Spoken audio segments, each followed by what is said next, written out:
What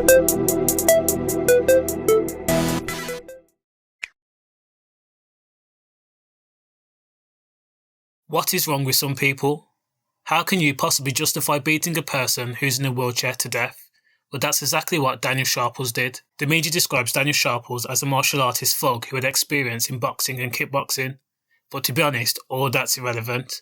What matters is Daniel Sharples attacked a vulnerable granddad who was an amputee and was restricted to a wheelchair, all because he claims in a police interview that the victim had tried to sell his sons smack and spice, so that in effect justified the murder taking place.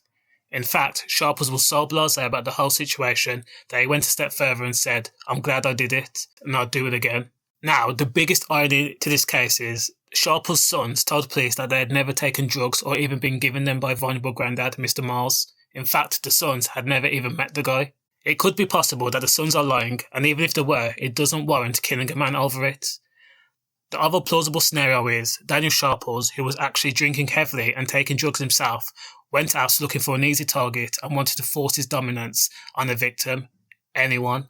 How else can you justify roundhouse kicking a wheelchair-bound person, then tipping them over, out of the wheelchair, and then booting them in the head as he lay unconscious on the ground? When a member of the public tried to intervene, Daniel Sharples then threw the guy's wheelchair as if it was garbage. When I say Daniel Sharples drank, I literally mean he drank. Through the course of investigation, police discovered the murderer had ordered pints of lager. The exact amount is unknown, but it's more than one. He also ordered multiple shots of Sambuca, along with a side of pancakes, because you should never drink on an empty stomach. He also visited 2 pubs for breakfast in Warrington Town Centre, and for good measure, he took Valium. Valium is an opioid, meaning that it's highly addictive.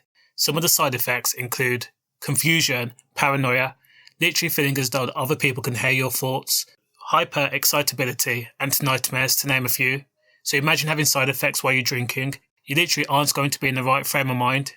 For all we know, and yes, I know this is conjecture, but Daniel Sharples could have been fighting some alien race that wanted to control him, though it's highly unlikely. At his trial, Daniel Sharples admitted manslaughter, but denied murder, on the basis that he was too out of control to form the intent to either seriously harm or kill Mr. Miles. So, he was too mashed up to realise he had passed under the railway bridge and began accosting Mr. Miles and his 2 friends while they were drinking. He was too mashed up to realise he had punched all 3 victims in the face. He was too mashed up to realise he then punched Mr. Miles in the face, then roundhouse kicked him with such precision, tipped over his wheelchair with the victim still in it, and then kicked him in the head as he lay unconscious.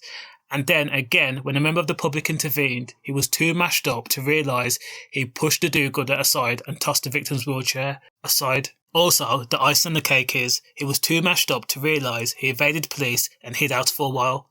And when arrested a short while later, he was too mashed up to realise that he gave the police reason why he did what he did, and again, that reason being because he claims Mr. Miles was trying to sell heroin and such to his sons. Due to the severity of Mr. Miles' condition, his injuries were treated as life-threatening by Warrington District General Hospital.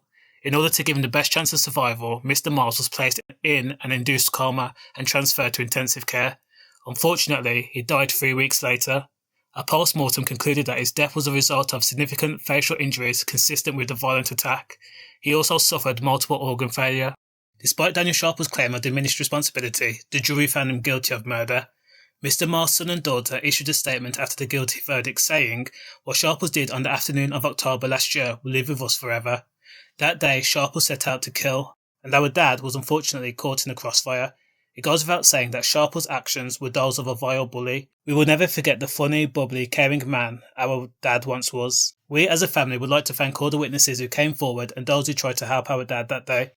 Also, following the guilty verdict, Detective Inspector Helen Clegg says this was totally an unprovoked attack on a vulnerable man who had no way of defending himself. On the day of the incident, Michael was simply socialising with his friends and minding his own business. Sharples is a strong and powerful man and used his kickboxing experience to launch a vicious and sustained attack on Michael as he sat helpless in a wheelchair. He was totally focused on inflicting serious harm.